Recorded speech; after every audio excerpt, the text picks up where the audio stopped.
Okay, for people joining this live stream, this is one of our series of meetings working on database integration for the upcoming version of Wolfram Language. And we had a bunch of controversial issues which we were addressing in that last meeting. So this is a summary of what was going on. We have entities. We have entity classes. Are they always equivalent to a list of entities? Is an entity class a proxy for a discrete list of entities? Algebraically, yes. I mean, in terms of what entity value does, yes. So entity value of an entity class gives what? The list of results from the entity class? So if you use entity value on an entity and one property, you get a scalar. If you use it on an entity class and on an entity property class, you get a rank 2 tensor. So that's what I mean by their equivalent. Okay, an entity value does not have an aggregator built into it. I mean, it does have a third argument, but it's kind of an abusive notation. So you imagine that the aggregation of an entity value, well, do other people in this meeting agree with that statement? Yes. Okay. All right.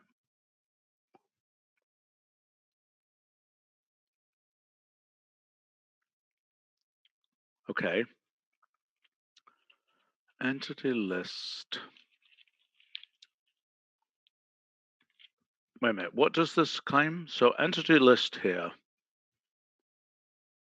Okay, so for example, if I say, and that entity list, if I say entity list of G8 here, G8 is an entity class, right?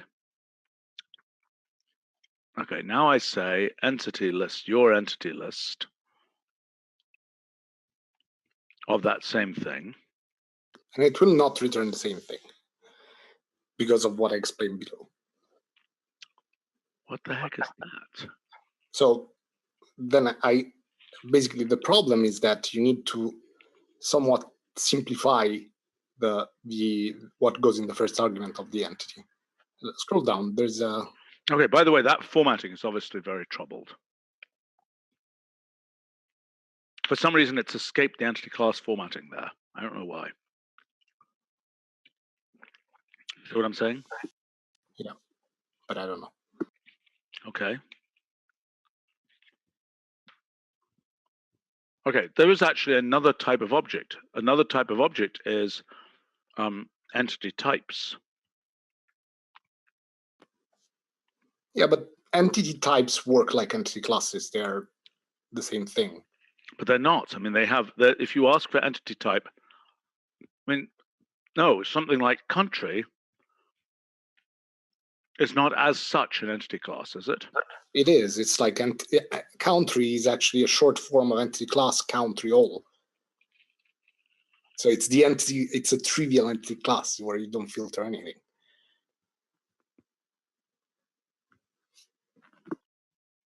Okay, well, so entity list is a slightly bizarre and slightly heuristic thing.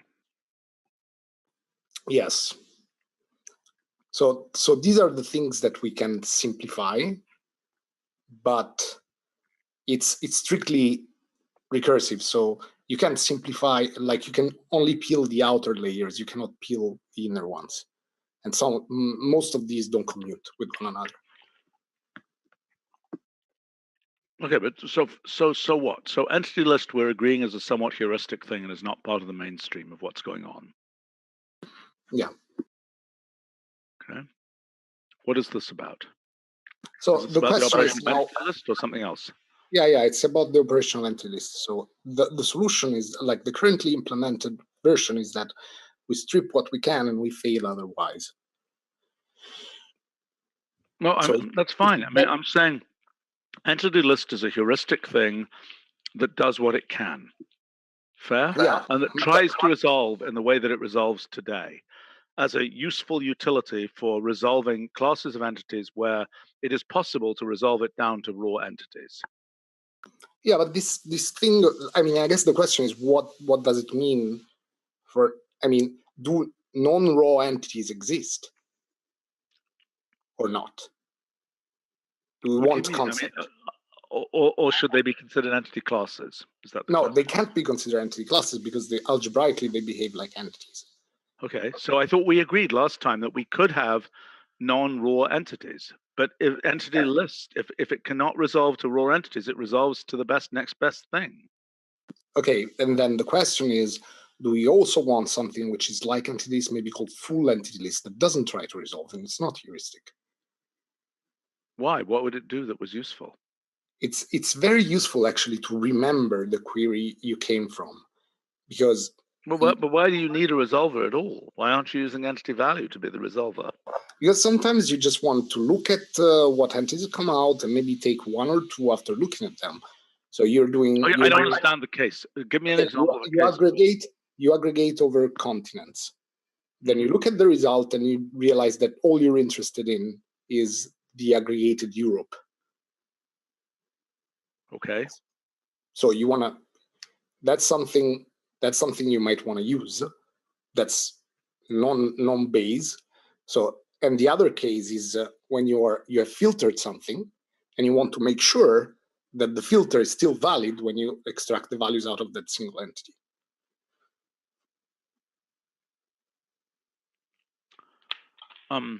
So you want an entity Italy that when Italy gets kicked out of G8 stops existing.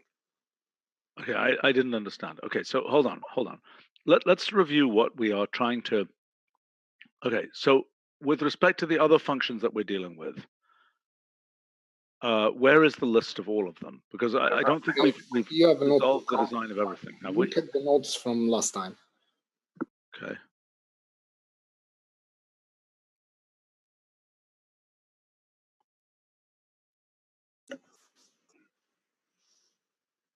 What were those notes called, please? 16. SW notes 16. Okay. So at the bottom, you were starting to write like descriptive names for this. Okay. Is this what I wrote last time? Yes.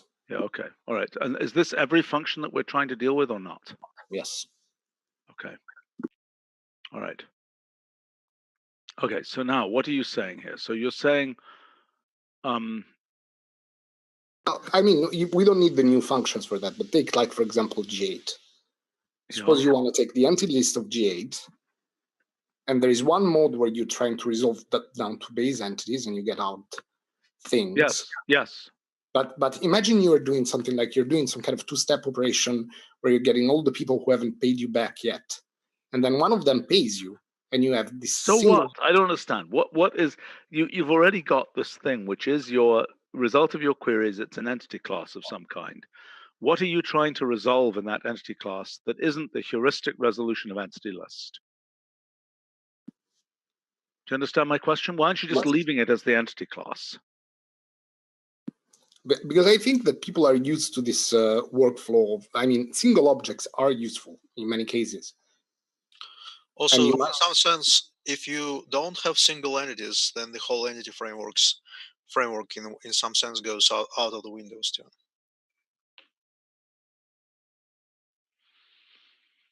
Why don't we give entity list a second argument? Or, I mean, we've got to explain to people. I mean, so this has to work. We have to be able to resolve an entity class into individual entities. I don't quite understand when that won't work. Could you explain it to me again? No, okay, so that will work in all cases. Now, the question is that I think that there are some workflows where you somewhat want to remember what the original query was. So it's like, that's a different thing. So I want something where I don't have to remember a heuristic, but where this very simple identity holds between what entity list is and what the first argument of entity is going to be. Oh, so what is that identity? What is the identity? The one you have on your screen in one.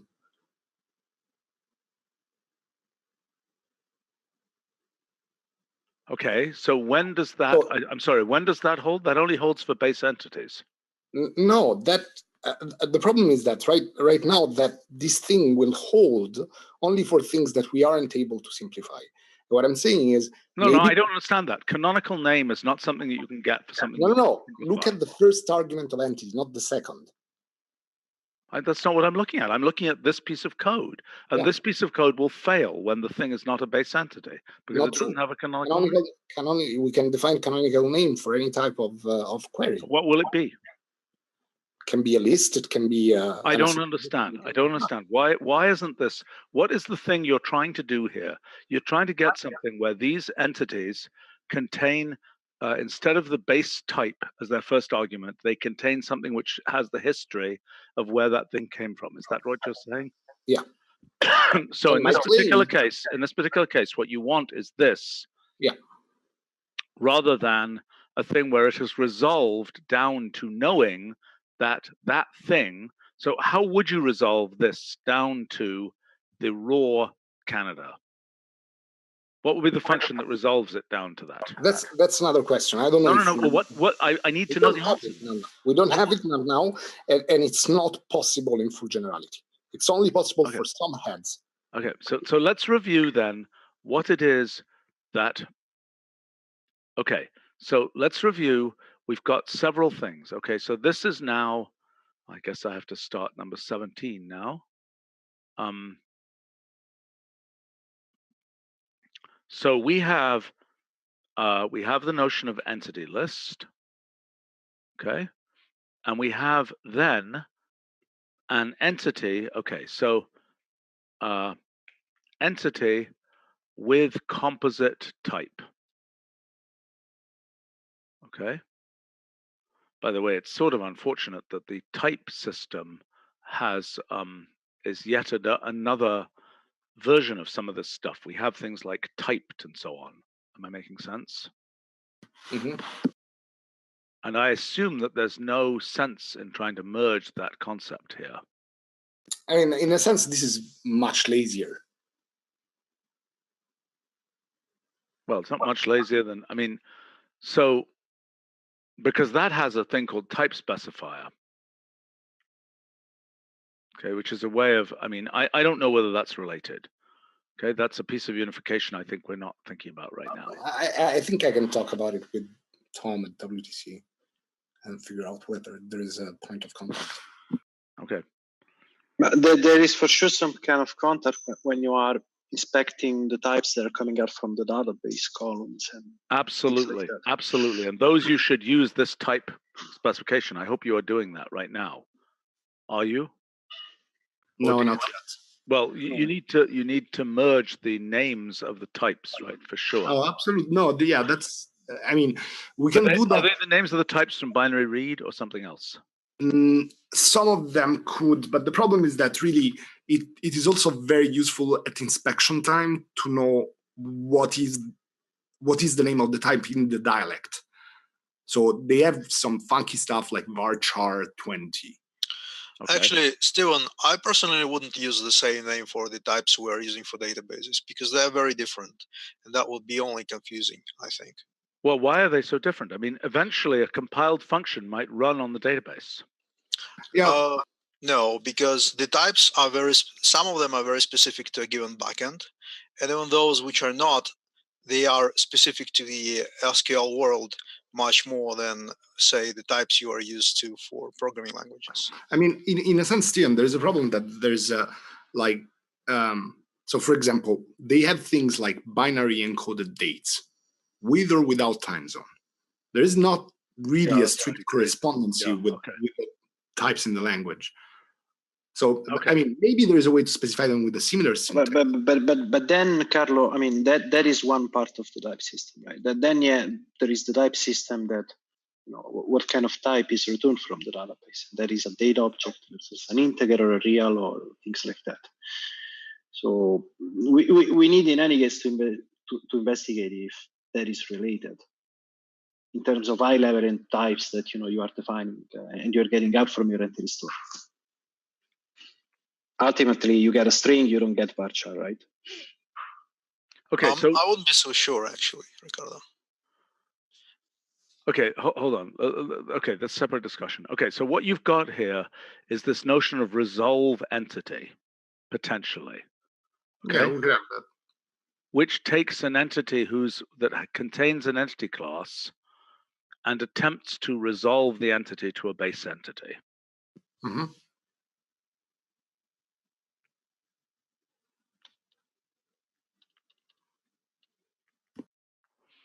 And then you either have something like unresolved entity list or entity list blah, blah, blah, comma, and then something like unresolved or some such other thing. If you've got a bunch of heuristics, we could, I mean, in other words, we could say this could be the, F could be the resolution function. So we could say entity list blah, comma, res, with a resolution function. Okay. And so, for example, the default would be, entity list of blah, blah, blah, comma, resolve entity, maybe. But then you could also have entity list, comma, none, which would be your identity, basically. Yeah. What's that? Identity. Yeah. Yes. Yes. So let's try this out for a minute, okay? But let's go back and look at what some of these functions actually are. Okay, so that will be a way to deal with this issue. So I don't completely understand what resolve entity does. Okay, so it attempts to find out whether there is, in fact, attempts to resolve a base entity to a base entity at the current time, right? Does that make sense? No. Resolve entity is not actually, so if you feed the resolve entity an entity, this is completely algebraic and happens on the Wolfram language side. Okay, I don't care. I want to know this. No, but there is no notion of function. time. This is a non-lazy function. But not a lazy function, correct? Yeah, it's not a lazy function, but there is no notion of time. Okay, well, okay. There is a notion of time because you were just making that whole production about how, what if you have a customer who pays you later? But that happens. I mean, resolve entity can always resolve and always will resolve to the same thing. The problem is when you do entity value on a resolved or unresolved entity, you get a different result. But the resolver does not depend on time. What this is doing is only removing the filters, the sorting, and some operation that can be removed. But is not actually executing anything. So it's really just a symbolic operation. But how can it remove sorting without actually doing the sorting? Because you have a single entity. At that point, for a single entity, it doesn't. I see. Single entity doesn't care. Resolve to a base entity. Okay, so it removes the computational stuff in the entity class that doesn't matter to a single entity. Yeah, but it can make a difference because if you are coming from I understand. I got it. And even sorting might make a difference. Okay, I understand. Can we now look back at these functions? Okay, so I think we have a possible solution here for what you've been talking about there. Yes. Yeah, I like it. Do you like it, Tony? Tony?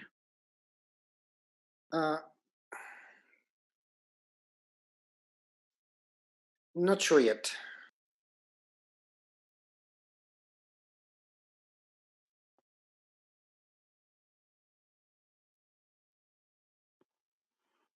Okay.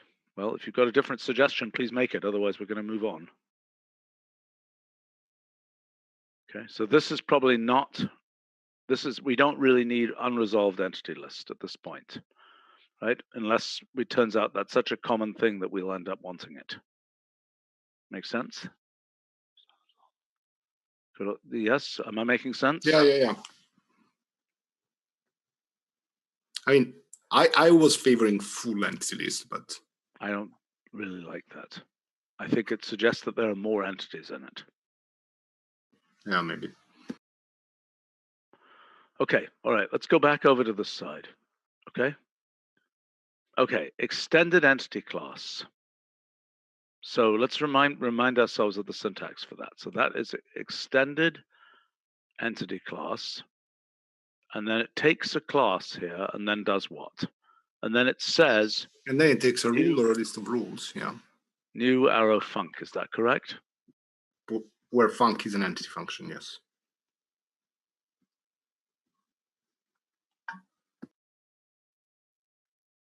Okay. All right. So that's okay. All right. Aggregated entity class. Okay. So now remind me what that looks like.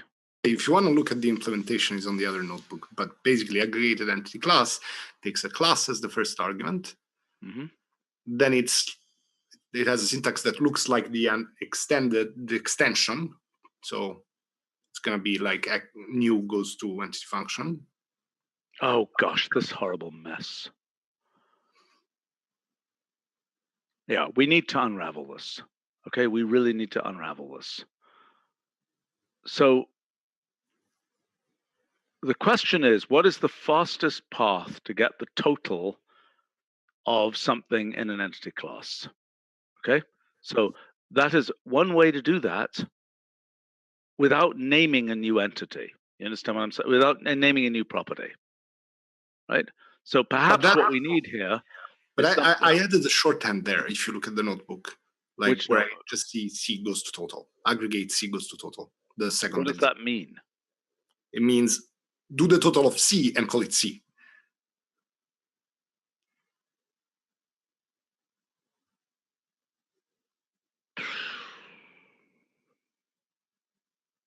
Does that make sense? I mean, okay, so let's look at that case. Okay, so you say C arrow ag fun, right? So what this would do is that represents an entity class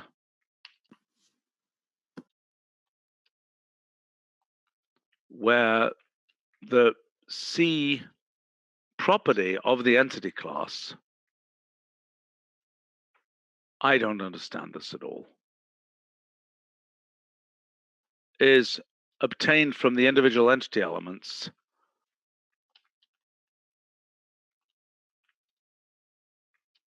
by applying agfun, yes? Is that right? It's obtained by applying agfun to class of C. What do you mean to class? I don't understand class. What is class? Class, though you have it above. Oh, okay. Yeah. But it's not just class of C, is it? Yeah, it is. Because you're doing the total of class of C. Class of C will return a list of values. Okay, so let's try an example of this, okay? Okay, so what you're saying, let's do the example for our ordinary entities, right? So let's go through this, please. Get entity framework, you can probably try it out. No, I don't want to do that. I don't want to do the actual function. I want to see what this does, right? Okay. For an entity class. So let's say G8 as our favorite entity class, okay? And now let's try GDP of that. Okay, so that returns a list. Is that obvious why that returns a list? Yes, it is. Because entity classes are list-like and entity properties are scalar. So okay, so now one thing I can do here is to just say total of that, which is happy, right? So now the issue is, what do you want to do here? The issue is how you put back into the data set, put back into the entity class, a new property. No. The point is that you get a completely new entity class that represents all of the countries of G8 in one entity. So I think it's better if we start. No, but that's wrong. That's wrong. That's wrong. Because this is not, no. Are you telling me that this is generating a singleton entity class? Yes. Okay.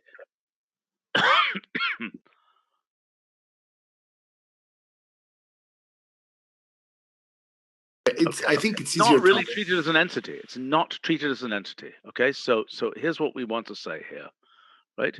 Take the whole entity class. Okay. This essentially creates a singleton entity class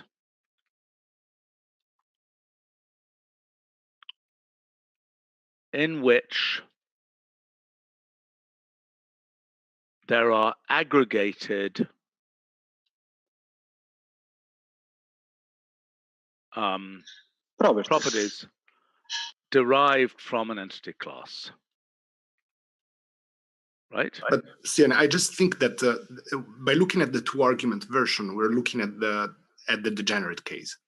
So, okay, but is it the case that it creates a singleton entity class? Yes, Does aggregated yeah. entity class always create a singleton entity class? No, aggregated entity class returns a singleton entity class when it has 2 arguments.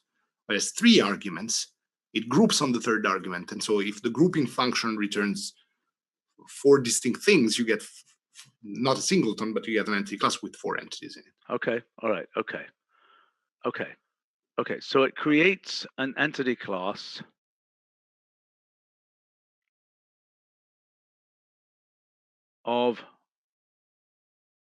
by aggregating entities in an existing entity class. And I would use wait, and giving them aggregated properties. Correct? Absolutely. I would use grouping in the first. No. The whole point is that it's aggregation. That's why it's called aggregated entity class. Yeah, but you first group by the 3rd argument and then aggregate with the functions. Otherwise, No. I understand that. But I think it's easier to understand what's going on. Okay, so let's walk through what could happen here. Okay, so this is saying. So what you're basically doing. So let's walk through a simple case. Okay. So what we're saying is, let's imagine. I'm just going to do population arrow, and the aggregation function is total.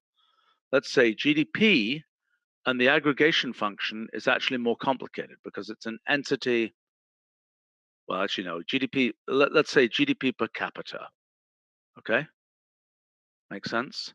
So there, the aggregation function has to be an entity function that takes the, tell me what this should be. Okay, so that would be, so you want the mean? What do you want, the total? The mean. Okay, so that would be, I guess. There isn't a meaningful total. That's the whole point. I mean, the whole point is GDP has a total. Yeah. Okay. So that thing, what would it be? It would be you sum all the GDPs and you sum all the population. So it would be total of P GDP divided by total. Right, of P population. Mm-hmm.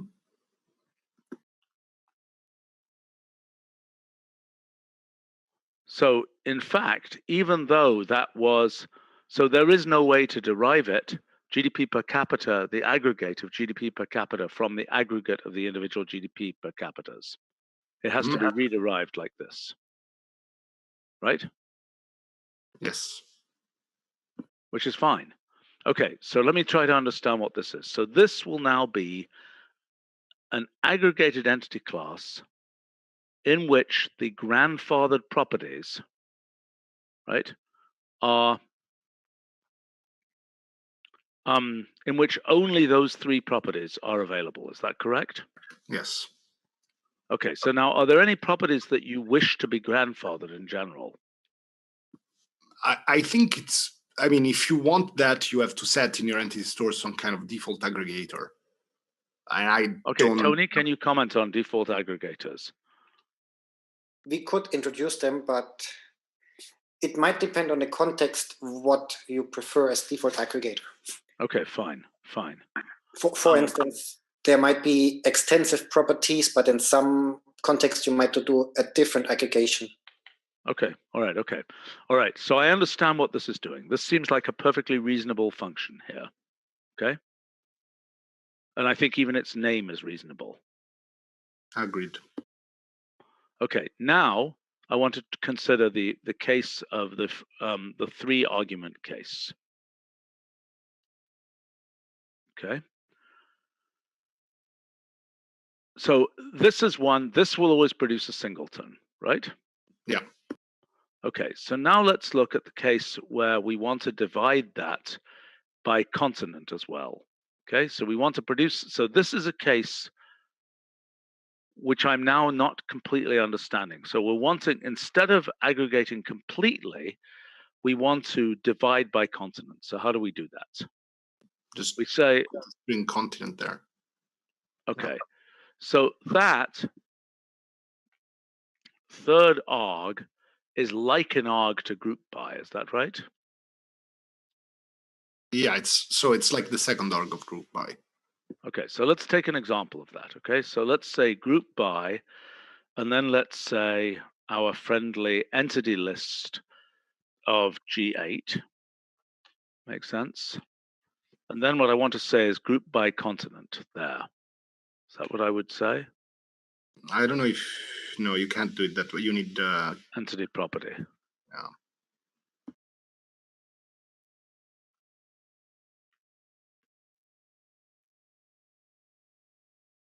Is that right? Why doesn't it? Oh, because I need to say country. Right? Mm-hmm. Why is this taking? Okay. Coolosaurus. Okay. Right? Okay, so I think I understand now then. Okay, so let's take a look. What is the name? All right, fine, I get this. That makes sense to me. Okay. Is it that? Okay.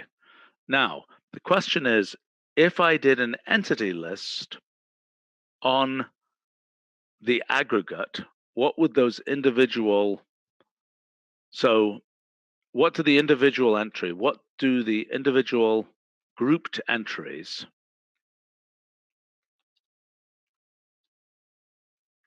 look like in entity list? Question mark. So this is a case where we cannot simplify. I realize that, but what do they look like? What do they do? In this case, they would look like entity of aggregated entity class, blah, blah, blah, all that stuff, comma. Okay, so they would say entity of aggregated entity class. The whole thing, basically. You can just Entity class, not entity list. Yeah, entity class. And in which case it's the whole big giant spec, big spec. Right? right. Okay. And then comma, in this case, you can just put North America. So it's the value of continent, of the property of continent. Okay, okay. So in that case, it's the output from the grouping function. Right? Or functions, if you have a list. Okay. Okay. Right. So in this case, entity list is resolving the grouping at the time you run it. I mean, but it's not resolving the first argument. It's always resolving the Yes, exactly. argument. Right. So what it does, okay, this makes sense to me. I'm finally understanding this. This makes good sense. Hallelujah. Okay. But I think it really, I mean, I don't know whether you had this syntax before, but this syntax kind of, this, this makes it make sense. You're specifying it's a new Go ahead. Yeah, before the syntax was switched and we had a by version and a non-by version. Okay, fine. But okay, so then let's talk about what. So it's really useful here that when you do properties, you get out all the properties that are accessible. Are we already doing that, Carlo? Yeah, entity properties works. Okay, but so I've got a question. In the singleton case, what does this thing look like when there's no output from the grouping function? I would say an empty list. What about all? All is problematic for Okay. I mean, yeah. All right. For the case, for the singleton case with no grouping function, the quotes entity list output should be, okay, so it's this thing here, and then you're saying output from the grouping functions. You're just saying a null list there. Or it could be one, but not all. I mean one. You mean the number one? Yep, could be that, but That's all I way think is too weird. No, but Carlo, if you're writing it by hand and you have like entity of and then the class country, would the list work there? I don't understand the question. Instead of Actually, I've got aggregated a entity crazy class. idea. Okay, so I've got a crazy idea. Let's ask what the default grouper is. Okay, what is the default grouping? What does group by? If group by were to leave everything in one group, what would be the default function that you use to do the grouping? True ampersand. I don't know. It's the only thing is that it has to be a constant function. So it Yeah, can it's be a anything. constant. Yeah. It's Also an for- arbitrary constant function.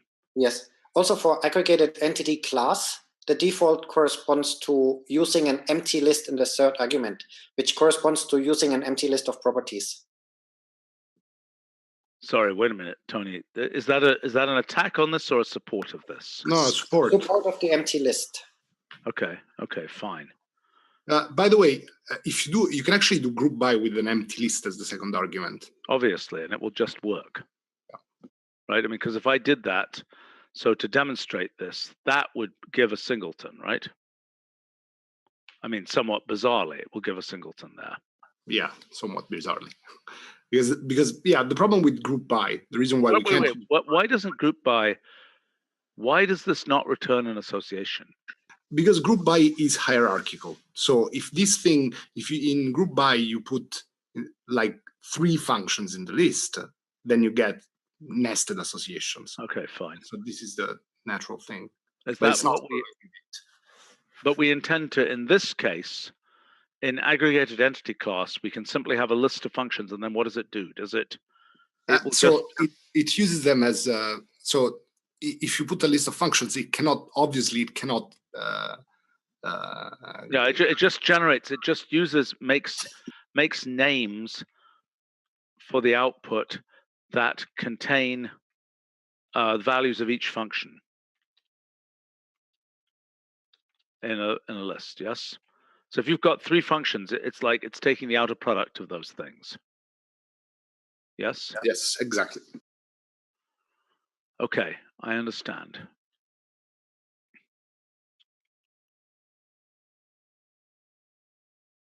Okay, to an existing entity class, to add some new to an existing entity class, and this creates a new entity class by aggregating entities in an existing class.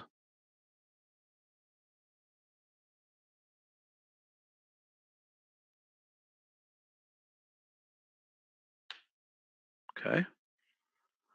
All right. And by the way, Stephen, I think that this is actually a much better grounding for implicit entities than. So if you think about like the food entities, for example, you can think of them as grouped by, say, food type, aggregated by food type. Yes. So it would be, I think, a better algebraic structure on which to build implicit entities. Well, I don't know. I can't comment on that. That's a Tony question. It's like implicit entities are a shorthand for this, really. Well, that I can believe. All right. Gives a new entity class with a filtered set of entities. Okay.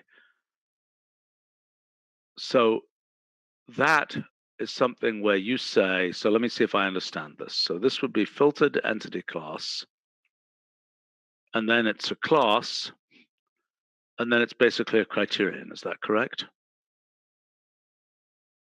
Yeah, it's like works like select. So it's like a more powerful version of the implicit. Okay, so let me just understand what this would be like. So this is like this thing, our friendly G8, and then it might say greater than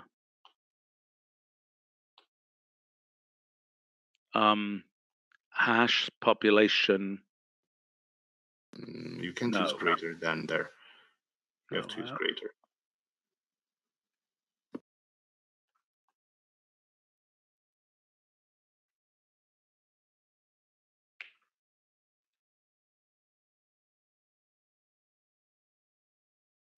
Okay. Perfectly reasonable error message. Magnificent. Okay, so you're saying that a filtered entity class is just this. Okay, I'm good with this. Any other features of filtered entity class to discuss? I mean, this is one of the cases where it would make a difference to resolve or not resolve. Well, it's not resolving. That's the whole point. So no. When you do entity list, I mean. Yes, well, entity list should try to resolve. Okay. That's the whole point. Right, exactly so.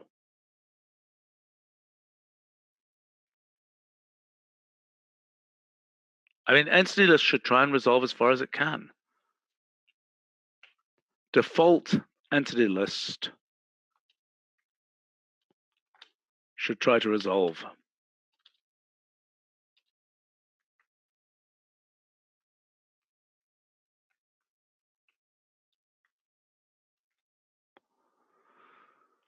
Okay, merged entity class.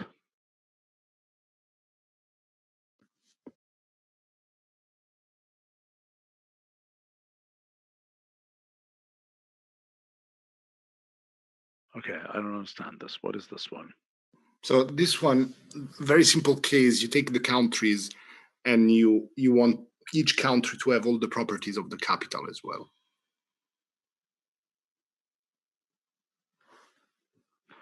Okay, so this creates an extended entity class in which No. yes, it's the same as an extended entity class. I could write merged entity class. No, you can't.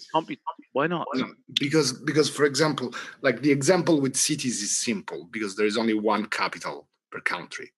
But you can have cases where you have a matching function that is an arbitrary function, and the most general case. All right. Okay, so let's take a look at this. Hold on, but before you jump me into that incredibly complicated case, okay? So there's a simple case. Okay. Creates an entity class.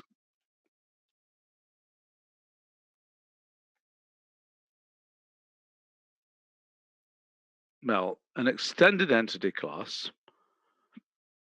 It really is the same type of idea in which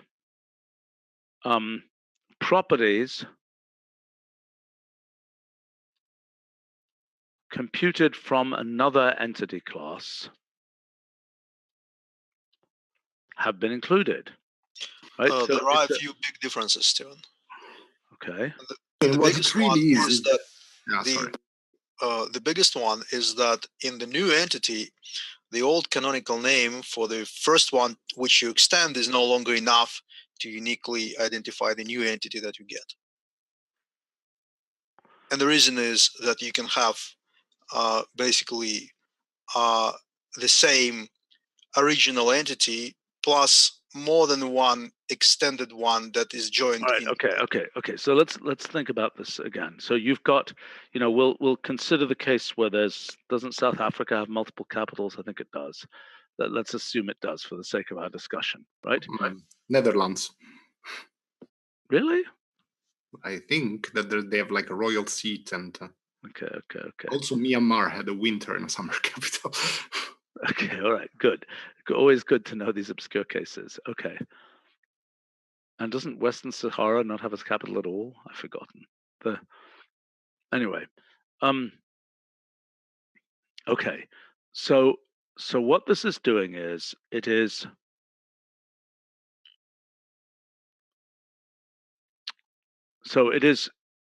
creating from multiple entity classes, or is it always two?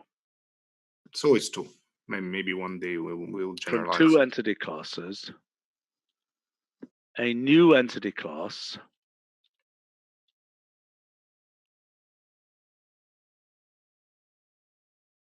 labeled by entities from both these entity classes. Is that correct? It's labeled by the canonical names, indexed rather than labeled by both canonical names, really. So does it Does it join or union the entities in both classes? It joins, but at the property level, not at the entity level. So it's really the most general merged entity class where the condition is a constant true is the cross product. Okay. All right. So I understand. So then, okay. So what it has is a merging criterion. So it has a merged entity class, and it has class 1, class 2, right? Then it presumably has. So it can have either a property if it's present in both By the way, classes. I strongly recommend we put those in a list in case we one day deal with triples and things. We can do that, but join across doesn't. And if we generalize this, we generalize also join across.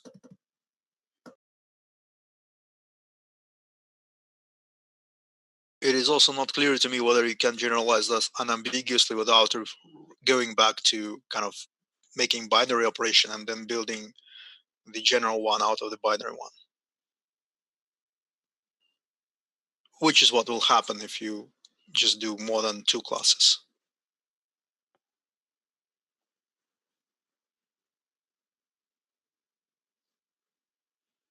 And I'm not sure that you can have a ternary operation, a ternary entity function compilable to SQL.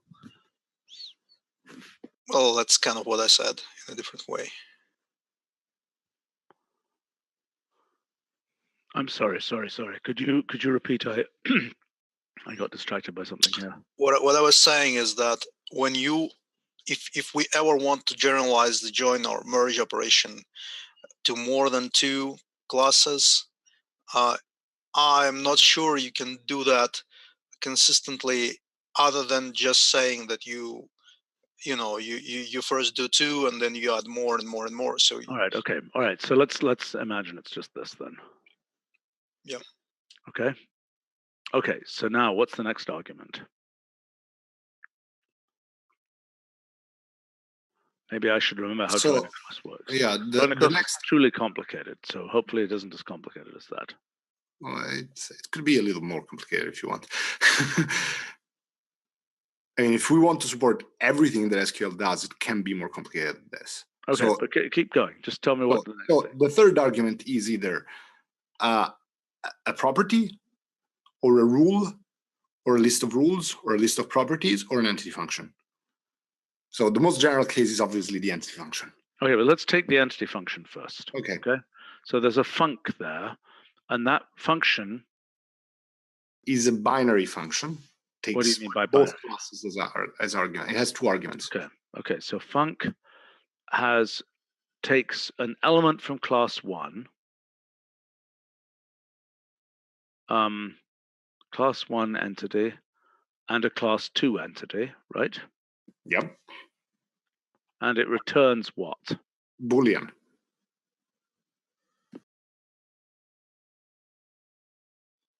If it's true, it keeps it. If it's false, it throws it away. So that's the equivalent of not group by, but what's the thing that will? It's the outer. It will be outer and then select outer with this function as a criterion. No, wait a second.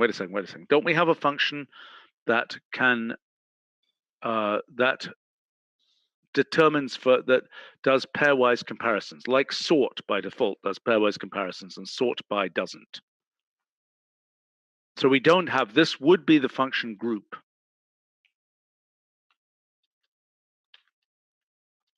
If we had it, correct?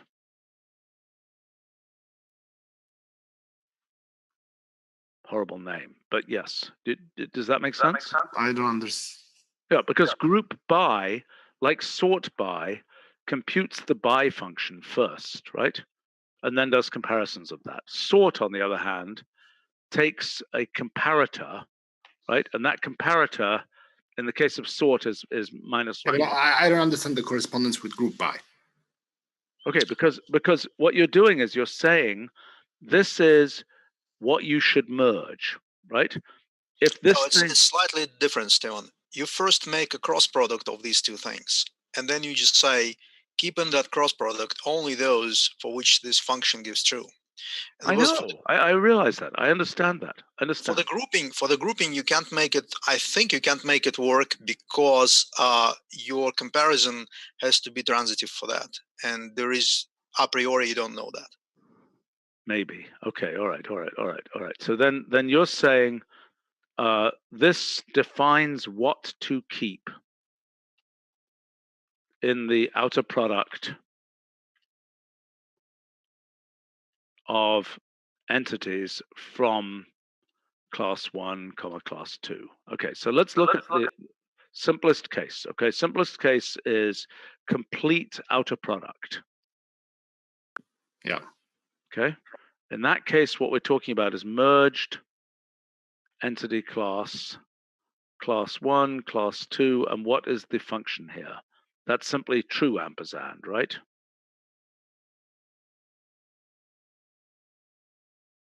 Correct? Except it will be, in this case, if you are using entity syntax, it will be entity function, but yes. Why does it need to be entity function? Because it has slightly different semantics from function. It's like, I think you were against having functions be taken apart, and I mean we need to. No, but in this particular case, look, an entity function does what it does and applies to entities. But in this case, it doesn't need to apply to entities, does it? It does. All right, let's write it out as the entity function. So you're saying entity function of xy, comma true. Is that correct? Yeah. Okay. Okay, so now let's take, now we want, so maybe we'll have a shorthand if you want the really outer product, you probably need to add outer as the fourth argument. I'm not sure what will happen when you have missing values. Probably nothing here. No, maybe you don't. Never mind. Okay, so next case is what is selection based on a property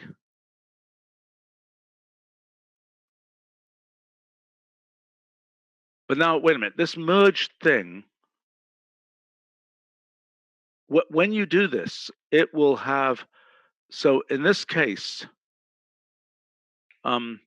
every merged entity will have the properties from both class 1 and class 2. Is that correct? Yeah. And if class 1 and class 2 happen to be the same, you need the rule to alias one of them. Well, actually, not necessarily even then, even if they happen to have. They can't have things that are the same because it's an entity property of entity type, comma, whatever. Yeah, but if entity type, if you're merging person with person. Okay, so hold on a second. So then the question is, what happens if class 1 and class 2 are of the same type? Okay. Then the new properties are what? No, if class 1 and class 2 are the same, completely the same, and you don't alias them, then this fails. Because you're doing a meaningless operation. Okay, but what you're saying is, in order to do this, we have to be able to get the properties from both class 1 and class 2, and we have to be able to distinguish for any given property which one came from class 1 and which came from class 2. Yes. Correct? And you can use, what you would write is something like, I don't know, merged entity class, and then you have person, and the second person you say, I don't know, father goes to person, and then you go on to join on the. Okay, hold on. Then we need aliases for either the classes or the properties. As it turns out, Stephen, aliases for classes are enough. Okay, well, I'm sure they're enough. Yeah, of course they're enough, but it might not be the most convenient thing. So what you're saying is, okay, so one version of that might be merged entity class of alias 1 arrow class 1, alias 2 arrow class 2. You actually, it's enough to only alias one typically. Okay, well, fine, but you could alias both of them. Yeah, you could. Okay, so then what that will do is to name the properties with that alias in them as well, correct? Yes, and in general, if you do this nesting more than once, then those aliases will also be multi-fragment, so to speak. Well, they'll say A arrow, B arrow Yeah, yeah. property. Okay, fine. So I understand that. Okay, so selection based on a property. So in that case, then we've got something like merged entity class. So now what would this look like? This would say, I don't quite understand this. This will say, why is there X and Y? That's X is from class 1, is that right? And Y is from class 2, is that correct? Okay, so now walk me through selection based on a property. So what is this doing? This is adding. So let's consider the case of adding the population of a capital city. If you just want to add the population, you don't need all of this. There is you can do it with extended. This adds all of them. Okay. But yeah, if you wanna, if you match the capital city with a country, you would have like population that is common for both of them. Okay. That would be a case of okay, so merging properties of a capital city into properties of a country. So then what does that look like? That says country is class 1, country class. you can just use the string country there. City class. Okay, let's do this case then. So country, city class, city. Okay, now what? Now there is one. I mean, at this point you don't need to use entity function, but that would be, I guess. What would it be if you did use entity function? Okay, X of capital city in the body. Yeah. Equal. And then I think this is just Y. Yeah, this is just Y.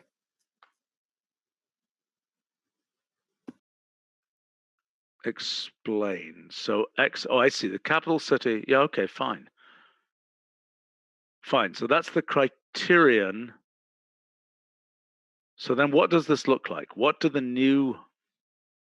So if I do entity list on this, right? So the question is what happens. So if you do entity list, then here you're doing an inner join. So you will have the same number of entities as country, but in full generality, we cannot say that that's enough. So each entity will be indexed like Italy, Rome, France, Paris, and so on. Okay, so this generates entities indexed both by the name of a country. The canonical name. Yeah.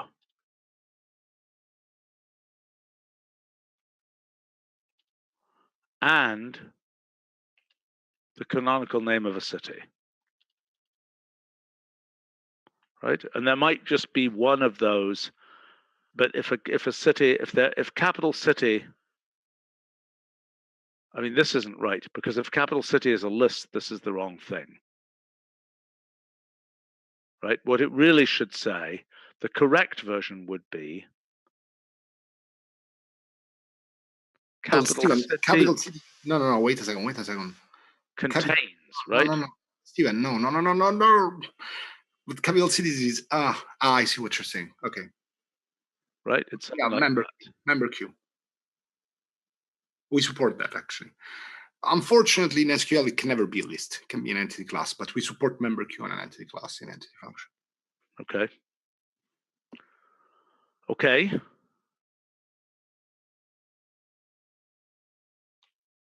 All right, we're getting there here. Let's just look. Sorry, you can also have shorthands where I mean, where you can, if you're just doing equality, then it's pretty, you can express it as a rule instead of as an entity function. Okay, so equivalently, in this case,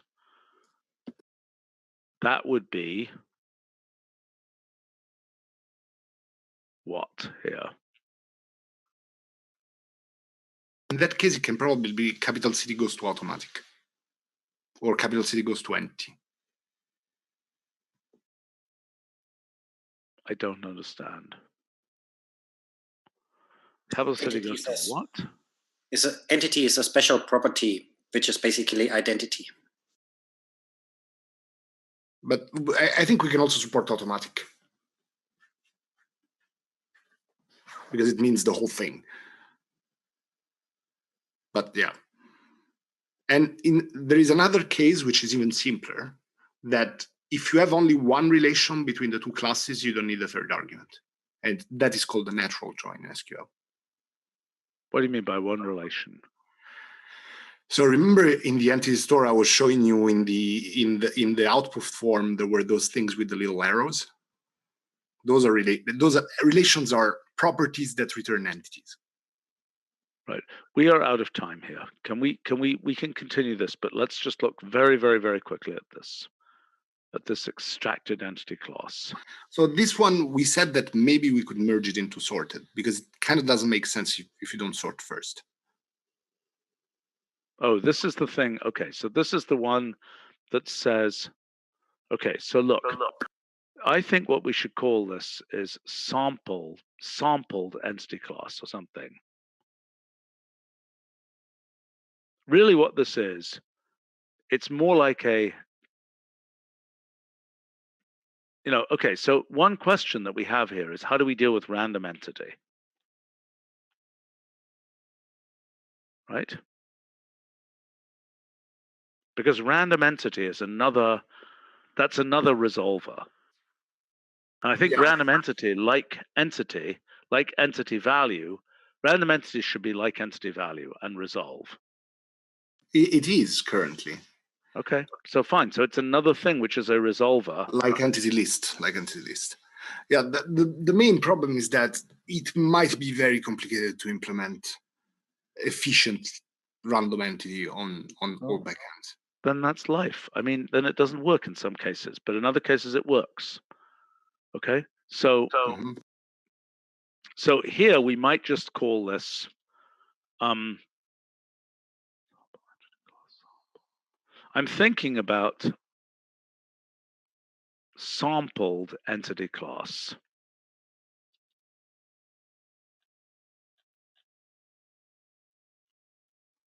Which means, do some sampling in some reasonable way. Yeah, I mean, right now the things we can do is basically just limit the number of things that come out. And all right, okay. So perhaps this is for the future. Yeah.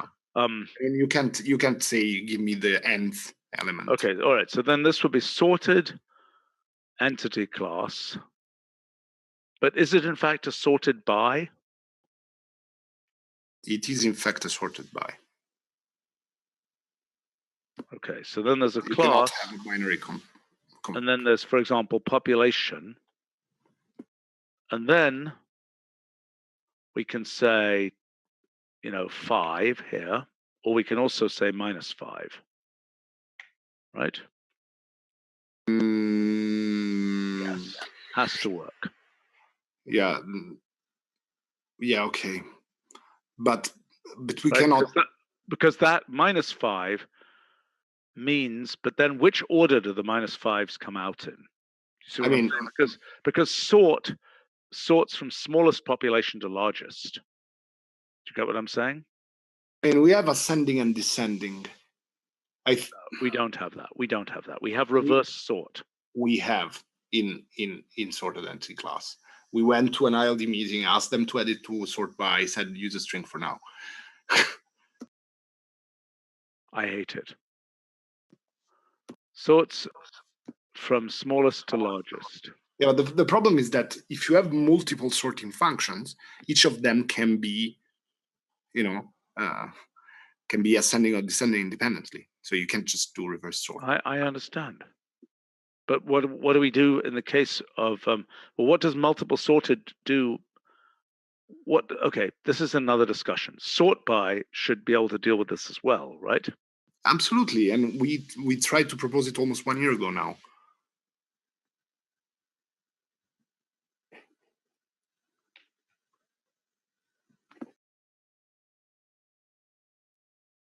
So the concept is,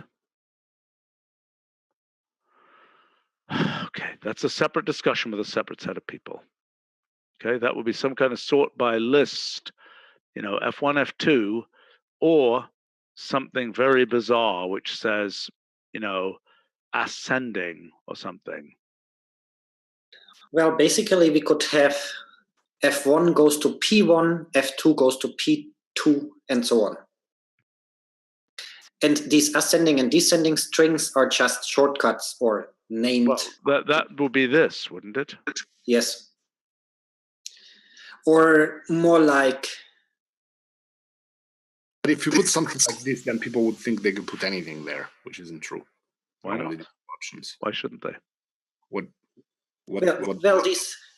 The right-hand side of the rule, there should be a comparison function. Identity takes only one argument. So. Well, so what are you saying? So it's ordered and reverse ordered or something weird like that? Do we even have a reverse order? That returns. No, I understand, but its order is right, but we don't have reverse order. Not that we ordered or ordered /* not. Wait, we have ordered Q. Yeah. So it's like this would be. I mean, it's like reverse order. Would be, yeah. Okay, this is a horrible mess. Okay, listen, let's get something on the agenda soon for sort by and this to decide on how we deal with multiple sorting criteria. Make sense? Yeah. Okay, I think we made good progress here. Anything to say? No, yeah, I was thinking about the take specification also can take a list, and we haven't really covered that. And I think it's much easier to implement and very useful. So you want to say skip the first two and give me the resulting 6.